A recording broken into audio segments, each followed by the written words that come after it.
presence, your patience. Oh, and someone's asking where is Enrique calling in from. He put it in the chat, but I'll let him actually share it as he gets started. Thank you. Um, Thank you, Deshaun. Appreciate you. What's happening, everyone? My name is Enrique Collazo. I use he, him pronouns, and I am in Oakland, resting on the unceded territory of the Ohlone people. And yeah, I'm just reading the side chat, noticing where folks are calling in from. That's sweet. Welcome, everyone. Born and raised in LA, so sweet to see all the LA folks and folks from Denmark and sweet other places. Thank you for showing up. Um, thank you for kind of, yeah, sharing how you're feeling. And yeah, notice it, whatever it is. There's no right or wrong way to feel. Um, Notice how you're feeling and see if you can remember. And with no expectation, that at the end of our time together, if I remember, I'll check back in and see if anything has changed. We get to notice that, see if anything has changed. And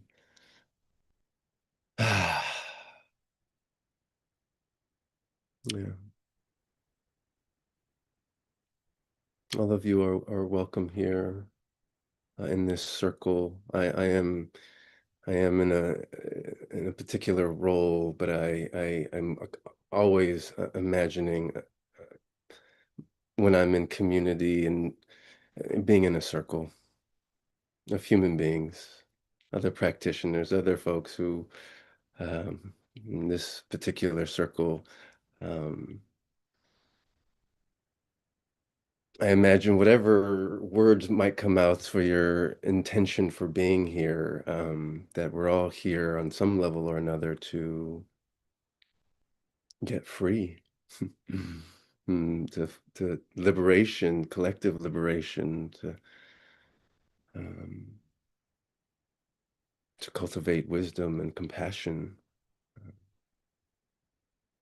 Yeah, so I'm honored to be in this circle with y'all and another human being. I did some trainings. I honor the teacher role, and as the Buddha would point us back to as, ourselves, and we're our greatest teachers, and um, yeah. Um, so yeah, all the parts of you are welcome here. The excited parts, the nervous parts, the stressed out parts, the anxious parts, the good Buddhist, the good meditators, the not so good meditator story. Um, yeah, this is not another arena for self-judgment. I love these spaces. It's like I don't have to alienate any parts of myself anymore. I don't have to put a mask on. Um, yeah.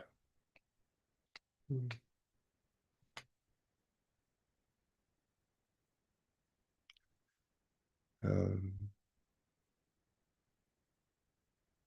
I bring blessings, just acknowledging being at home, and we're all in our spaces, and bringing blessings from my family here, wife in another room doing some work, and my son's at daycare, but he sends his blessings, little Justice, 19 months now. And I bring blessings from my ancestors and um, a recent ancestor, Pam Dunn, a homie, 12 years side by side working with this beautiful human, and now she's an ancestor, and grateful for that practice, and also, yeah, just still really sad. Mm. and bouncing between both, right? The two. I'm gonna light some Palo Santo. We'll sit in a couple moments. Everything is beautiful and I am so sad. Mark Nepo knew what was up. So yeah, we're gonna practice together. It's an invitation to practice together. One of my teachers says, loving what's easy to love, that's common sense, right? But loving what's difficult to love, that's what makes us good lovers, right? It's when my wife is grouchy, that's when she needs love the most. I'll say more about this, the work that I do with them when I'm working with young people, that middle schooler that's wiling out. I just want to put my hands around him. That's when they need love the most, right? That's when I see him cross the line for losing a parent or whatever. Um, and I don't know about y'all, but I started hammering myself every time I fell short from some unrealistic expectation a very long time ago. And yeah, so the invitation today during this practice is to see if we can begin to put the hammer down and love what is. Yeah, yeah, down. Okay, cool. And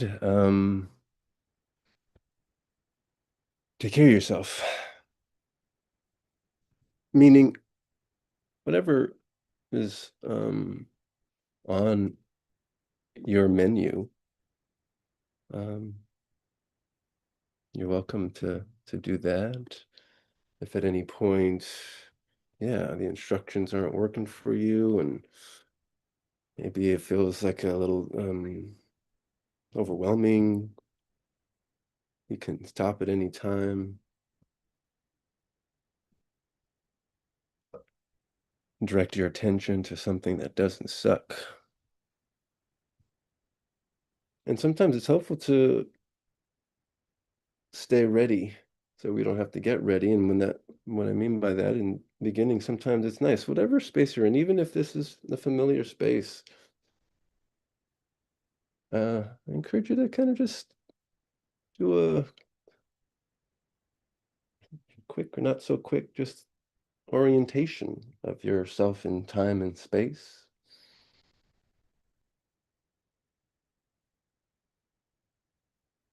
And as you're in this space, kind of checking around, nice on the nervous system sometimes to watch our backs and seeing if you happen to land on anything that's pleasant to the eyeballs, nourishing,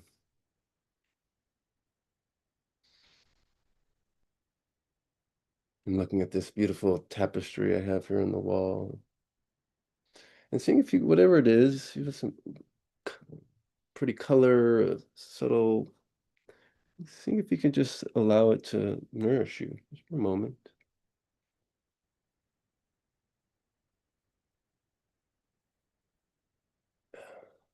And this could totally be the whole practice. You could sit here, lie there, stand there, letting your eyes rest on what's beautiful, pleasant, nourishing.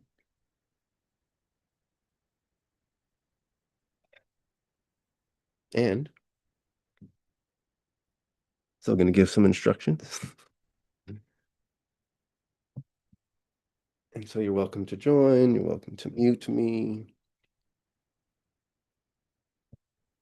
And you can always come back to this if you kind of choose to come along for the ride, and at any moment it doesn't feel like you want to be on that ride anymore, you can remember, ah, yeah, I can agency, power, choice. Let me rest my attention on this nourishing object.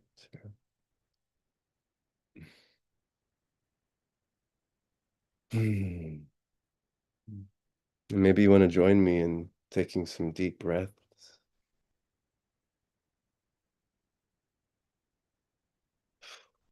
letting go of the future, the to-do list. It's a tough one for me to let go of.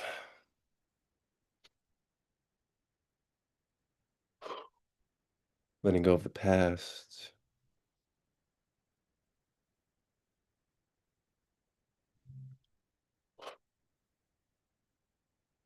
letting go of the fact that my dog's about to start snoring really loudly, letting go of any expectation, and seeing if we can trade that all in for a direct experience of right here, right now.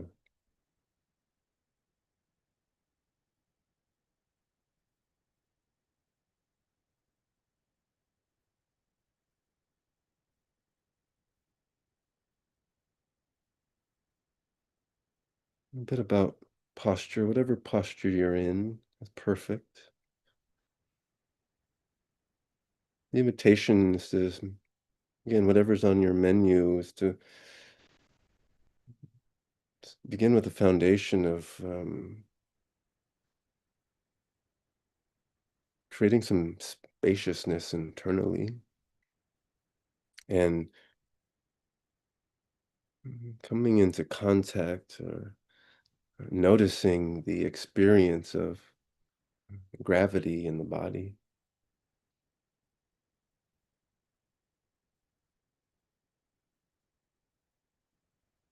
and kind of gently hugging the body downward and allowing it to do its job. Yeah, allowing everything to kind of move and shift the muscles, organs, nervous systems. Just taking the next minute or so to, yeah, let it all kind of fall down, letting the earth, Pachamama, take it, compost it.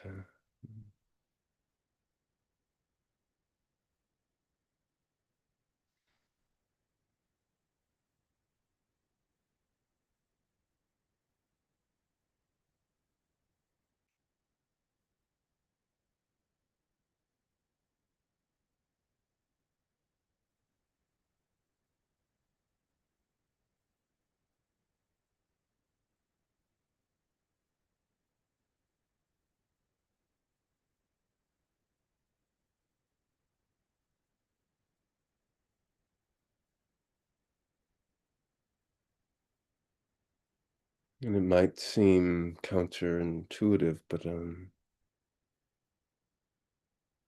it's effortless.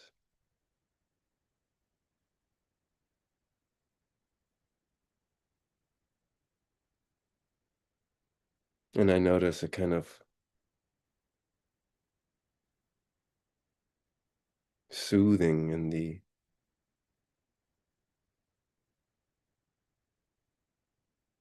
downward kind of movement.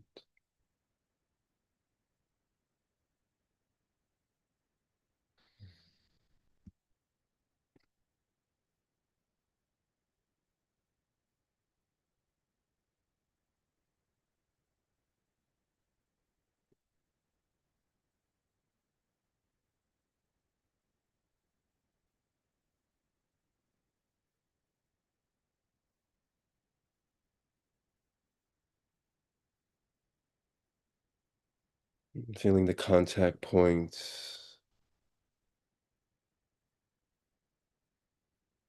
knowing there's a body and it's posted in this position, in this space, at this time.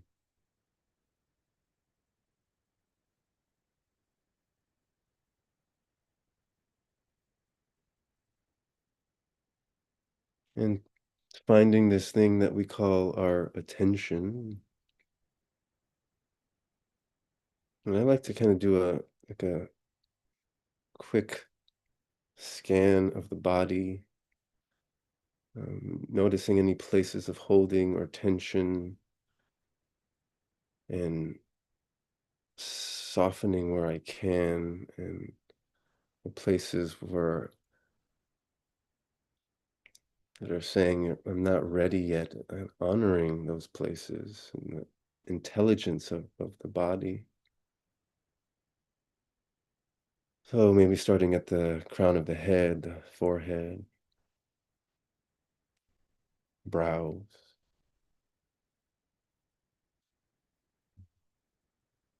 relaxing the jaw, the tongue,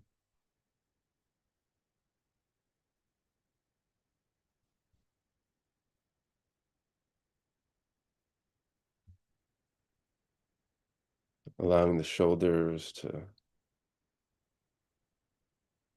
soften, move downward.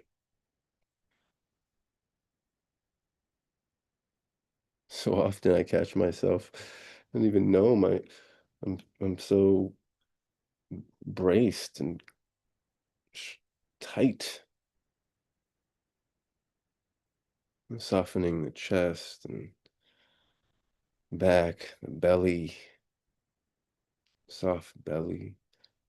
Another place where I hold lots of tension, where I'm constantly bracing.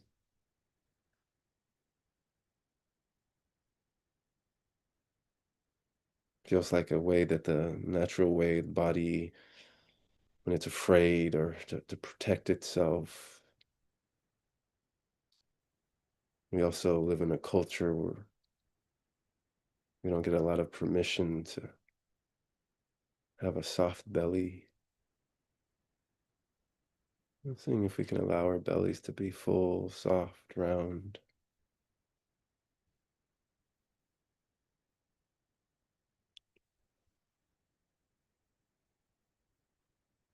And on your own time, your own way, just making your way through the rest of the body, all the way down to your toes, just softening,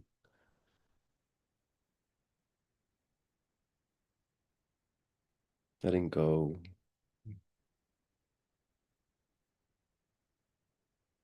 I imagine we've been holding some of this stuff long enough.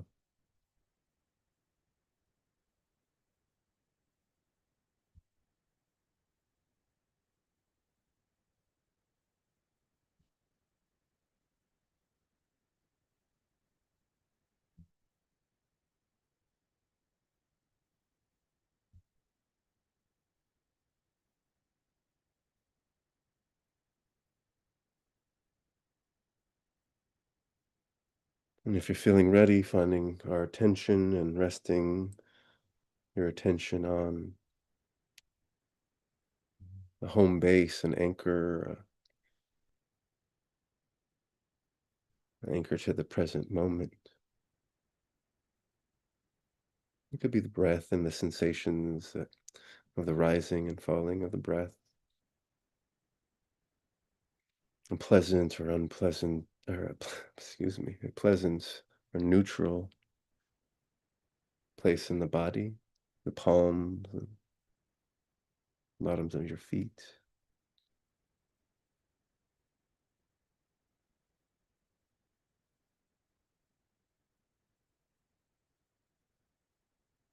The eyes open, a space in front of you.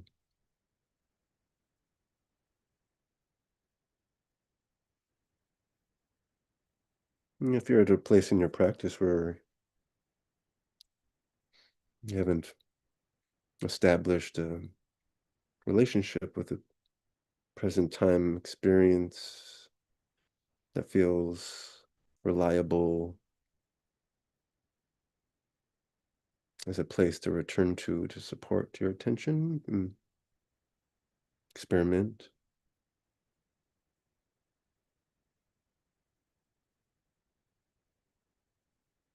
whatever it is for you, seeing if you can we can post our attention here for the next few minutes in silence together and just this is a place to return. The mind's gonna wander. It's gonna think. It's just what it does. When we notice that we're not with our chosen object of practice, that is a moment of awakening. No need to be bummed out in that moment. I actually like to celebrate it. Celebrate the mind for giving me an opportunity to return.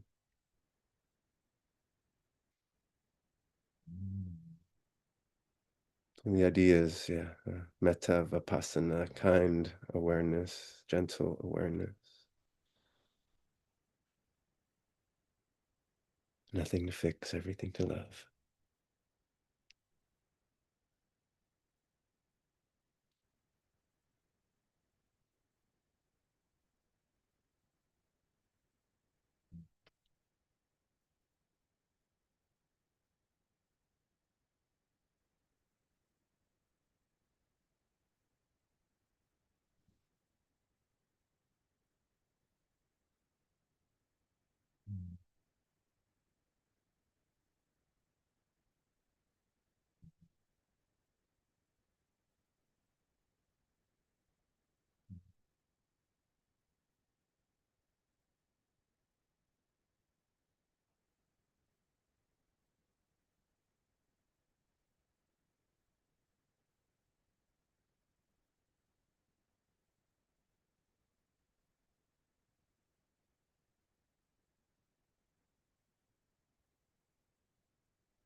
if the mind is feeling particularly seductive, no big deal. Uh, and I like to offer and use in my own practice this kind of counting method.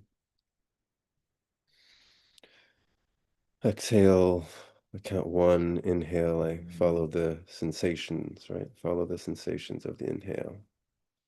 Exhale two, I follow the sensations of the inhale.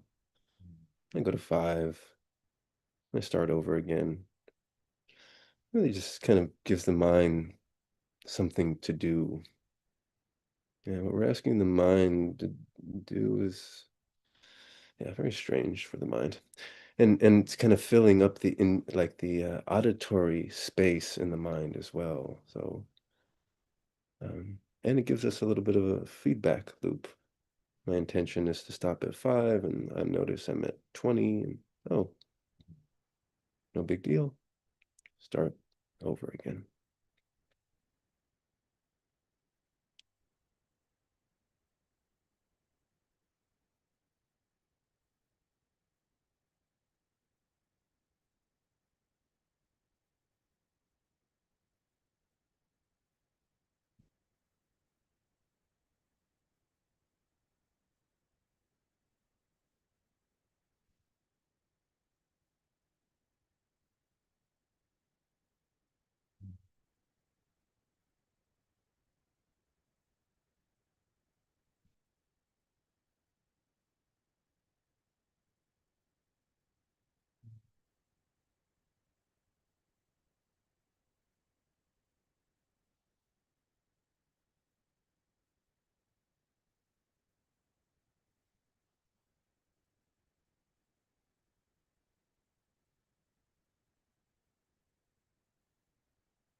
And we return and we return and we return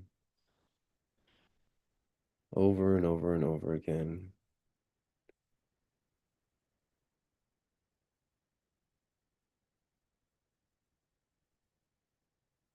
The obstacles are not in the way, they are the way.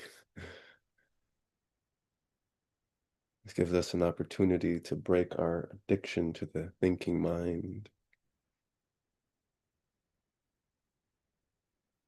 to put down the hammer and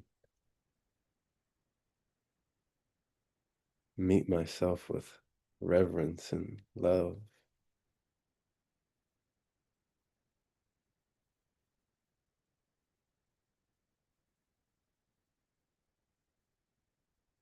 But it's not all sunshine and rainbows. The work can feel arduous, and all the narratives and stories and conditioning can come up, and that also is not a problem. That is what's calling for our care and attention. and we trust in our own capacity, and we do the best we can with as much heart as we can in each moment.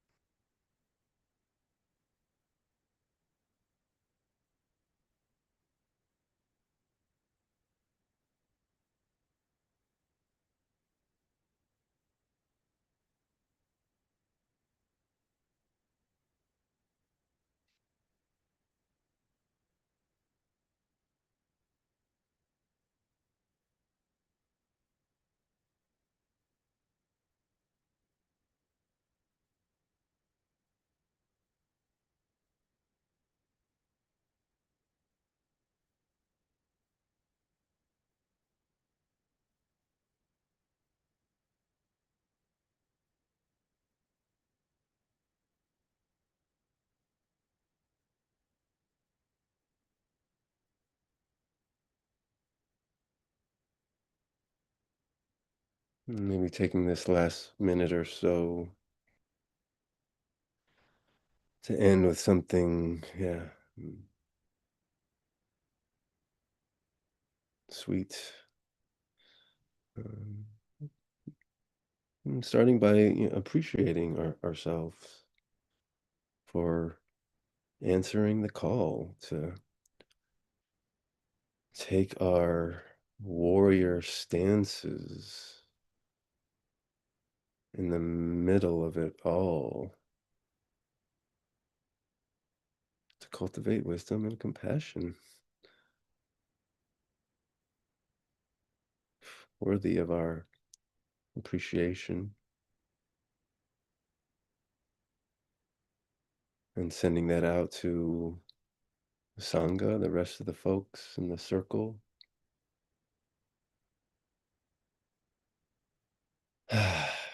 Thanks for showing up.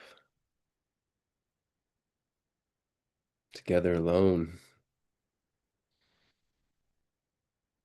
Mm. Thanks for hanging out for one more breath to remind me that I can too.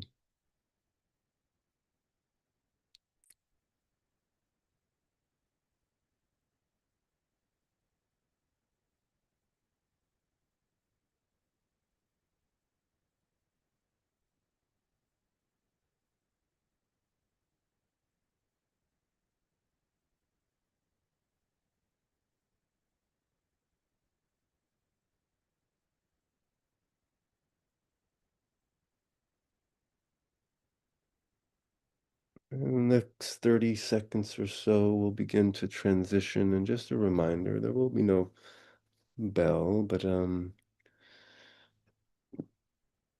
bell can sometimes register as its kind of meditation is done and we're now doing something different. And the invitation is to investigate continuity, view it as just a shift in the practice, and that we get to practice keeping the attention and percentage of that in our bodies, feeling our breath, opening spaciousness in the body. Yeah.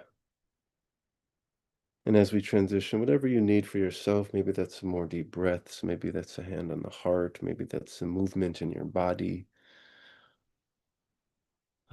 whatever it is for you.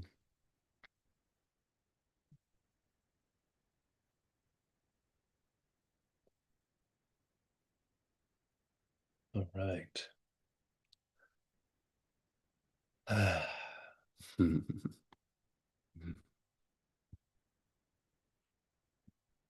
Thank you for your practice, y'all. Thank you. Thank you. Um, Not a lot of time, but I'm always curious before launching into what I have on my mind, heart.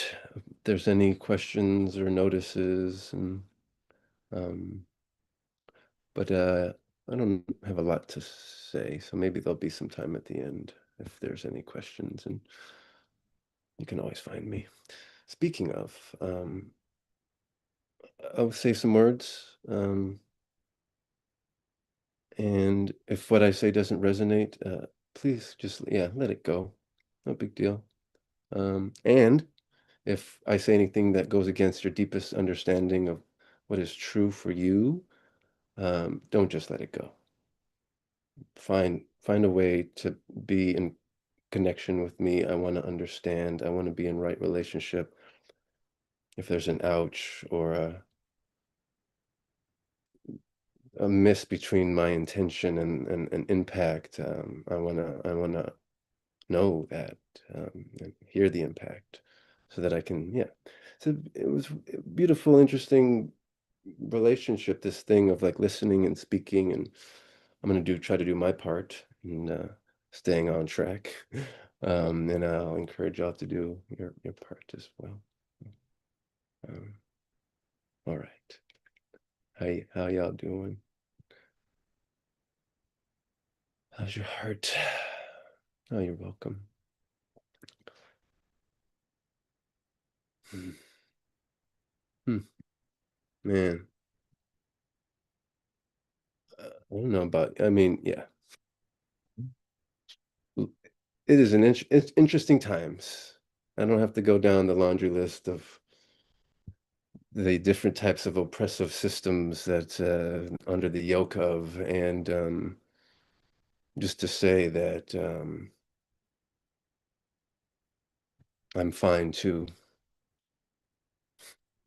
Anyone ever teach you that the correct response to how you're doing is I'm fine? Bucked up, insecure, neurotic, emotional. They might bleep that out, but it's an acronym. So if you're fine, I'm right with you. Just to say, it's a lot. It's a lot. Being human is intense, and if you're paying attention, it's even more intense. And intense can be the intensity of deep love, intensity of, well, what comes with that is grief. Um, and yeah, in the last month, I've been depressed and anxious and reactive and present and grounded and connected and grieving and avoiding grief. I'm doing it all. I'm in this dance. Um, and when times are like when things feel really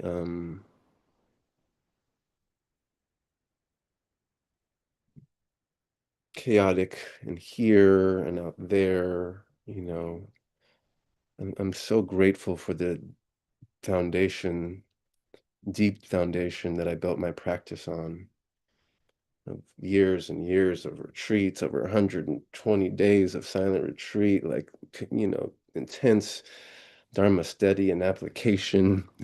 Um, and so I remember to come back to the basics, and I know, yeah, um, and so there's lots of different lists and ways to look at the Dharma. I try to find ways that feel um, aligned with, mm, yeah, just contemporary kind of times. And there's this teaching in the mm, suttas around the good life and what the Buddha presented as a good life. And in that list is where I kind of bring back the kind of foundational tools that supported me in the beginning and support me now and will support me at the end. And so the first one is training the mind.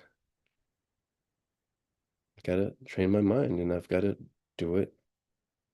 And when I stop doing it, there is a residual and some momentum, but then the resting on the laurels can bite me in the butt and I forget, right? So the training of the mind is just like anything else, is practice, practice, practice, practice, and tracking what we're practicing. What am I practicing saying to myself? What am I practicing saying to other people?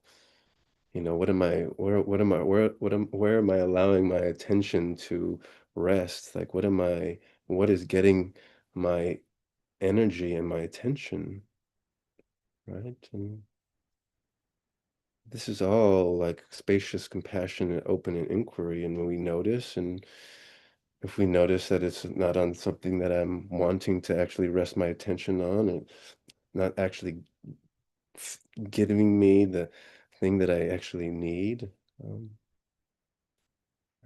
I find something else.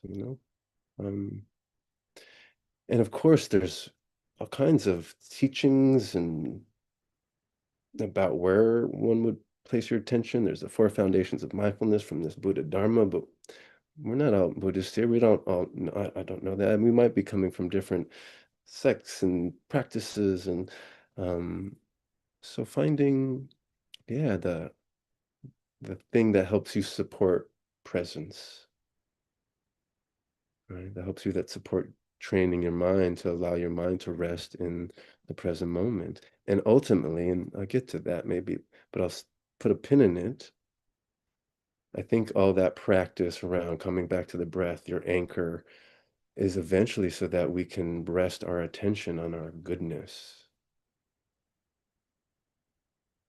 and let it live there, you know.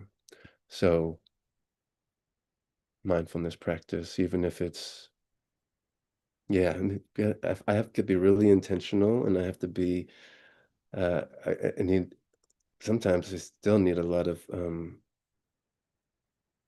accountability. So, um, whatever that's worth, I won't spend too much time on each one.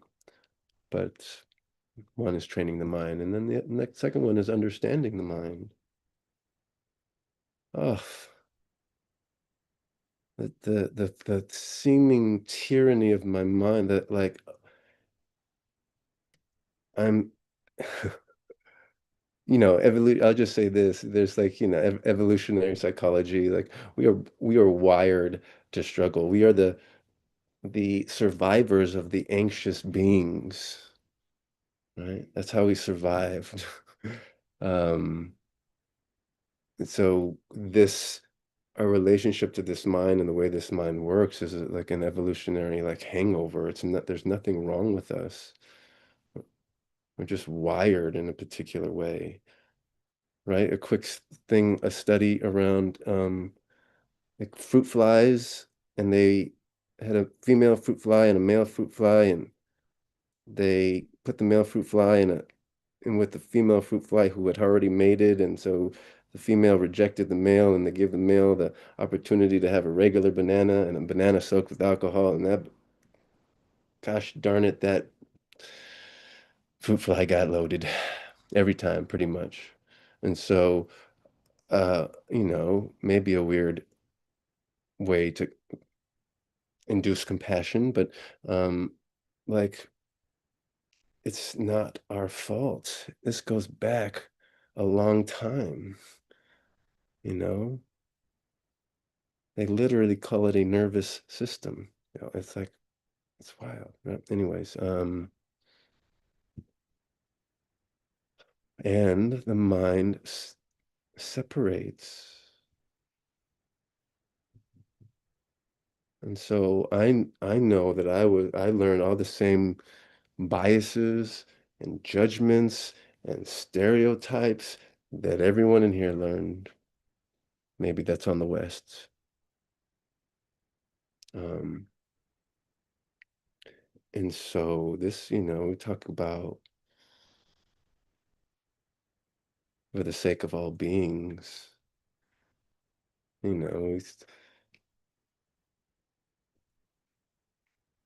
if I want all beings to be free, if I want to have compassion for all beings, yeah, it's important. And if I want to start creating less harm within a harmful system, it starts here. The decolonizing starts here. Right? And in the way that my own internalized oppression the way I alienate parts of myself and bouncing around here. But so that's at least hopefully a push towards invitation towards really a motivation to retrain the mind. Um, yeah, opening the heart, right? It's the next tool, um, and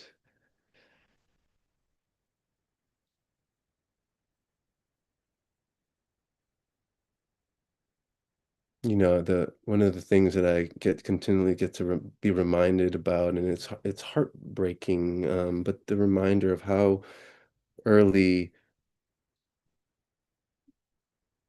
hating ourselves starts. I mean, I'm only working with maybe sixth grade, the earliest, and it's already happening. And I have some sense, my own experience is because it's like the shame, you're not doing it right, you're not doing it right, you're doing it wrong, you're not doing it right. And people yucking my yums, or whatever, however you want to look at it, and shame, toxic shame.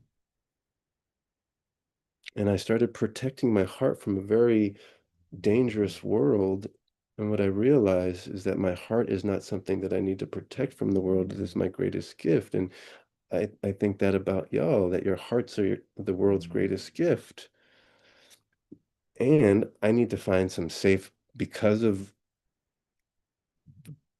the conditioning, I think just culturally, that I need to find safe spaces for folks who have woken up beyond the superficial ways that most of us relate to each other. Um, a safe space to put the mask down, to put the armor down, and allow myself to be seen. Just healing, y'all. That's why this relational practice work is so important. And um, yes, we sit, we turn inward, we begin to find some freedom in here from the relationship to our mind, our thoughts, our emotions. We have so much space, more space and acceptance and compassion. And then I have this lexicon of language and understanding, and I get to see and meet you, and then the stories that I learned my whole life still come up. It's like, oh, I know, my nervous system had a spike for a second when I saw y'all. I know who you are. I know your story. That's what the mind thinks, but I don't. And all I knew of you and all you knew of me were our names and what we look like, right? And we decide whether we like people or not. Who do we choose to trust, to let our kids hang out with? You know, it's a big deal, and have to take it so seriously. But yes, it's important for me. Practicing right relationship. That's the next one. So being in relationship and Sangha, so important.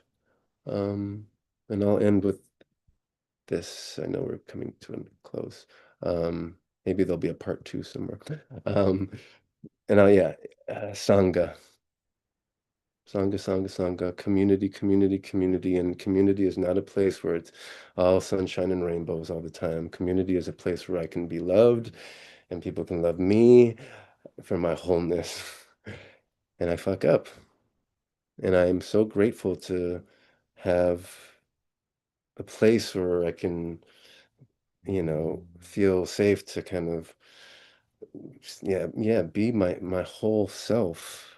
Um, and I'm sporting this hoodie right now. I don't know if you can see it, but I'm part of a meditation collective. Basically, it's a bunch of friends that decided to do a book study together because we were down for community and sangha, and and and this was years. We started hanging out years ago, and they've been my lifeline. I have a teacher, George Haas. He says, I think we need at least five people in our, spiritual work is hard work. And to have at least five folks that we can kind of turn to and be with. And this is the part two that I'll say, that I think when we learn to be with our own stuff without needing to change it or fix it or make it better, it may be the greatest gift that you can give to someone else when their face is falling off, to just sit there and be with them without needing to change them or fix them or make them better. And sure, there's space for cheering up someone or, all this stuff, but can I just be with what's happening first? All right, I think I've hit my limit of time that I want to push. So, apologies for not making it to the end and if it was a little scattered, but I appreciate your kind attention. May any goodness that's come from our listening, gathering in this way, practicing in this way, may not only be of benefit to ourselves, but to all beings. And yeah, and when I say all beings, I mean all beings. So may we be happy. May we be at ease. May we be free. Thank you, thank you, thank you.